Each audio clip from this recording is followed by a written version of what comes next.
Allô tout le monde, j'espère que vous allez bien. Bienvenue sur ma chaîne YouTube. Aujourd'hui, j'avais envie de vous filmer un petit pack with me pour mon voyage que j'ai gardé un peu secret. En fait, sur les réseaux sociaux, j'en ai pas parlé en fait du tout. J'ai vraiment pas dit à beaucoup de gens que je partais dans ce voyage-là. Donc en effet, je pars en voyage à Toronto pendant 5 jours. Je pars dans ce voyage seule, donc oui, je suis un peu nerveuse. Je pense que c'est normal par contre, au moment où tu pars en voyage, c'est sûr et certain que tu vas être un petit peu plus nerveux. Par contre, je suis sûre que ça va pas m'empêcher d'avoir au minimum du fun, puis de créer du contenu pour ma chaîne YouTube. C'est en fait la raison principale de pourquoi je vais à ce voyage. En fait, ça fait quelques années que je pense, puis que je me dis, j'ai vraiment envie de partir pendant comme la fin de semaine de l'Action de grâce ou pendant ma semaine de relâche scolaire, dans un petit voyage en solo, dans une ville que j'aime.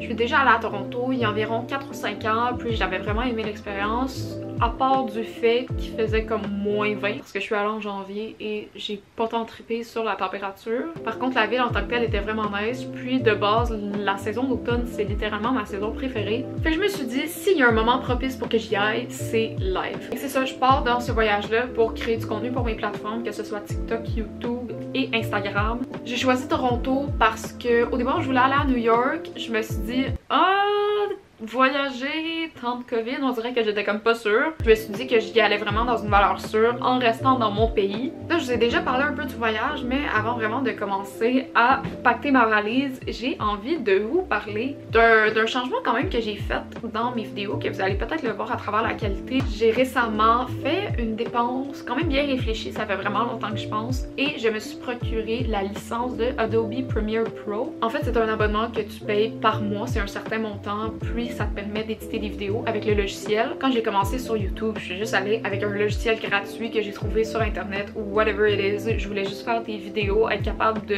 éditer les coupures, faire des zooms dans des moments que c'est un peu plus drôle ou que c'est important ce que je dis. Là, ça fait maintenant 4 mois que je fais des vidéos. J'ai envie de monter ça d'un cran. Il y a littéralement plein d'options que tu peux faire avec Adobe que je ne pouvais pas faire avec mon ancien logiciel de montage. Et aussi le gros bémol avec mon ancien logiciel de montage, c'est qu'il crashait aux 5 minutes. Je vous jure, quand j'arrivais au moment où j'avais toute ma musique de fête, les effets sonores, s'il y en avait, étaient présents, j'essayais de rajouter quelque chose, ça crashait automatiquement. Fait que là, je me dis que j'aurais plus ce problème-là avec Adobe. Dernière chose aussi que j'ai à vous dire, je suis en mi-session en ce moment. Ok, je sais pas si ça paraît dans mes cernes. Ma peau aussi a beaucoup de dommages, de stress. There's a lot going on, ok? Je me suis réveillée à 5h du matin ce matin, fait que si je buffer dans mes mots, si je dis quoi pis ça n'a pas de sens, c'est normal. C'est normal, ok? Je le sais que j'ai l'air d'un train wreck, c'est correct. Donc sans plus attendre, je vais commencer à faire ma valise, puis je vais vous montrer un peu ce que j'apporte. Vous allez avoir déjà un aperçu des outfits que je vais porter à travers mes vidéos, mon Instagram aussi. Et si vous n'êtes pas abonné à mon Instagram, c'est le meilleur moment de le faire parce que vous allez voir toutes les belles photos de voyage que je vais prendre à Toronto. Donc voilà, let's pack our suitcase et c'est parti! Sincèrement, ce qui m'inquiète le plus, c'est pas nécessairement de manquer de choses à mettre dans ma valise ou quoi que ce soit. Au contraire, j'ai peur de manquer de place parce qu'on s'entend que je vais à Toronto dans une saison automnale. Ça se peut donc qu'il fasse des petits 10 degrés, 15 degrés, ce qui veut dire que je n'ai comme pas le choix de pacter beaucoup de chandails de laine, de coton watté. Et ça prend beaucoup de place dans une valise. Mais vous inquiétez pas, je sais déjà tous les tips de comme si tu veux apporter des grosses bottes, tu les portes quand tu veux te rendre là-bas, comme sur le train ou dans l'avion. By the way, je pense pas que je l'ai dit, mais je vais à Toronto en train et non en avion parce que c'est beaucoup moins compliqué. Je sais que si je pack par exemple des sacoches, des souliers, faut que je maximise tout l'espace de ma valise et je vais remplir tous ces petits trous-là avec plein de choses. Donc j'ai envie de vous montrer un peu les tops que je vais apporter parce qu'on se mentira pas, il va faire froid quand je vais me rendre à Toronto. Je vais apporter premièrement cette sweater vest ici et pendant mon voyage, ça va être la première fois que je vais la porter, que je vais la styler avec des vêtements de mon choix. Pas encore décidé exactement avec quoi j'allais la porter, mais je sais que j'ai envie de faire comme un col roulé blanc ou par exemple une chemise en dessous de cette veste là. Oh my god, ça prend déjà tellement de place. Genre, c'est sûr et certain que j'en rentre pas plus. J'ai envie d'apporter aussi ce chandail-là que j'ai l'impression que ça va faire des super beaux outfits pour la température froide de Toronto. Encore une fois, avec un petit col roulé, j'ai vraiment l'impression que ça ferait un look de feu avec des beaux pantalons. J'ai aussi apporté mon col roulé noir qui fait tout simplement des beaux outfits. Tu peux porter ça avec n'importe quoi, puis j'ai l'impression que ça va être beau. Pour mes paires de pantalons, il y en a 4 que je veux absolument porter en voyage. Première paire de pantalons, ce sont ces pantalons évasés noirs, faits en genre de laine. Je les adore tout simplement. C'est ironique parce que je les ai achetés en été, mais je finis toujours par plus les porter en automne et en hiver parce que c'est juste le tissu, le matériel parfait pour te garder au chaud dans les temps où il fait un peu plus froid. Je vais apporter aussi cette paire de pantalons là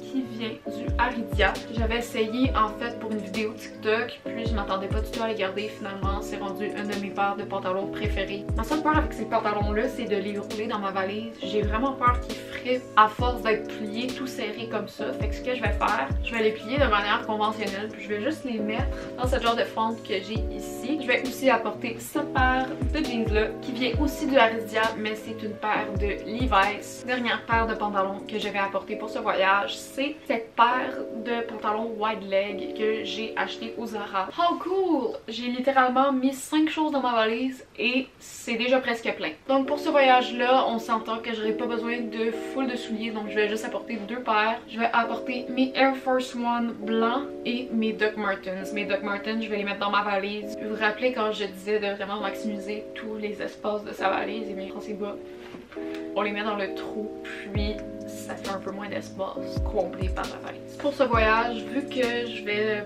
prendre probablement beaucoup de photos pour Instagram, je vais apporter des belles sacoches et la première sacoche que je vais apporter c'est celle-là ici. C'est une sacoche brune que je vous ai montrée dans ma dernière vidéo sur mes meilleures trouvailles en friperie. Deuxième sacoche que je vais apporter pour mon voyage, c'est pas une sacoche que je porte tous les jours. Ben en fait c'est parce que c'est la sacoche à ma mère là, mais je trouve qu'elle est juste parfaite. C'est vraiment un beau sac à main. Considérant que je pars seulement dans 3 jours, il y a quelques petits détails qui vont être juste des ajouts de dernière minute, comme par exemple mon chargeur, mon trépied. Pour mon bagage à main, ce qui veut dire mon sac à dos, j'hésite entre 2 sacs. Le premier étant mon sac à dos d'école parce que je trouve juste qu'il est vraiment spacieux, puis je pourrais rentrer le plus de choses possible dedans, mais j'ai l'impression que ce serait un peu encombrant. La meilleure option ce serait vraiment d'apporter ce sac à dos là qui vient du Mattenat. Ça fait quand même un moment que je l'ai. Ça va vraiment se départager par celui dans lequel je peux y rentrer mon trépied. Si je suis capable de rentrer mon trépied dans ce sac là, c'est sûr et certain que j'apporte celui-là. On va pas se mentir, je suis loin d'être une youtubeuse beauté, mais j'ai quand même envie de vous montrer mes petits produits skincare que je vais apporter parce que pourquoi pas. Je vais apporter bien sûr mon nettoyant pour le visage, c'est un incontournable, je ne peux pas passer une journée sans ce produit là, je l'utilise constamment matin et soir. Déodorant, un essentiel. Je vais apporter ma petite bouteille d'acide hyaluronique qui aide à hydrater la peau, puis ça c'est un produit qui a vraiment aidé ma peau acnéique à se guérir un peu plus. Je vais apporter ce masque de nuit que j'ai, ça fait vraiment pas longtemps, mais ça fait 2-3 fois que je l'utilise, mais ça réduit vraiment les spots de rougeur dans mon visage qui peuvent être causés par des boutons. Je vais apporter des échantillons de mon shampoing et de mon revitalisant.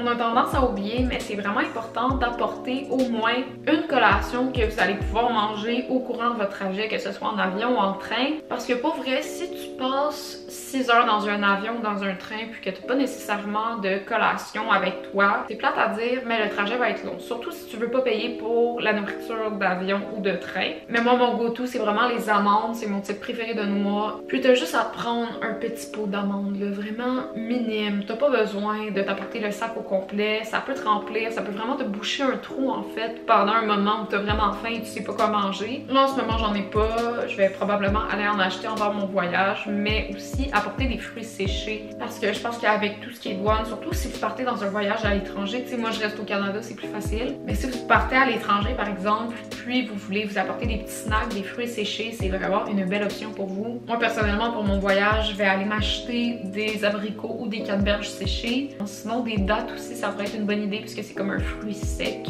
puis à ce que je sache, il n'y a pas de problème à apporter ça en voyage. Merci à tous d'avoir regardé la vidéo, j'espère que vous l'avez appréciée et si c'est le cas, n'hésitez pas à mettre un like sur celle-ci. N'oublie pas non plus de t'abonner à la chaîne pour voir le contenu que je vais filmer à Toronto. C'est sûr et certain que je vais faire des vidéos là-bas. Il va y avoir des vlogs, j'espère aussi être capable de faire une vidéo friperie, ça serait vraiment nice, j'ai l'impression. Je vais faire de mon gros possible, je sais pas si les chances vont être de mon côté, mais en tout cas, je vais faire mon possible, ça c'est sûr et certain. Aussi, n'oublie pas d'activer la cloche pour recevoir une notification à chaque fois que je poste une vidéo. Puis nous, eh bien, on se revoit dans une prochaine vidéo. Bye tout le monde!